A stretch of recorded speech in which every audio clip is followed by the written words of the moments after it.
हृदय में दान करने के भाव जग जाएगा। एक श्लोक का मैंने दान की, एक दिन के संकीर्तन के दान की, तो भगवान उससे करोड़ों गुना आपको देंगे।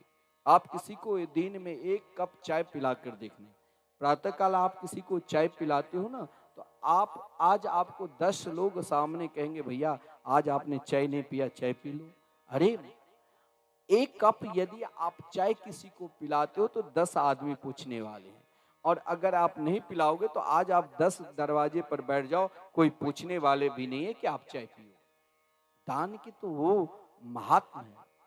आज देखिए महाराज परीक्षित, अभी भगवान सुखदेव जी ने कथामृत का रसास्वादन नहीं कराए थे, लेकिन महाराज परीक्षित केवल भगवान के चरणार बिंद के आश्रय ही स्वीकार किया, परंतु उन आश्रय को स्वीकार से पूर्व भी देवता उन अमृत को सुखदेव जी के चरणार बिंद के पास रख दिया और कहा कि ये अमृत भागवत कथा अमृत हमें प्रदान कर दो, और ये स्वर्ग के अमृत आप अपने शिष्य को पान करा दो, ये अमर हो जाएंगे। महाराज परीक्षित से भगवान सुखदेव जी ने पूछा, अरे आपके पास अब 2 अमृत है, एक स्वर्ग का अमृत और एक स्वयं भागवत कथा अमृत, इन दोनों अमृत में से कौन पान करोगे? बोले महाराज इन अमृत को पान करने से हमें क्या मिलेगा?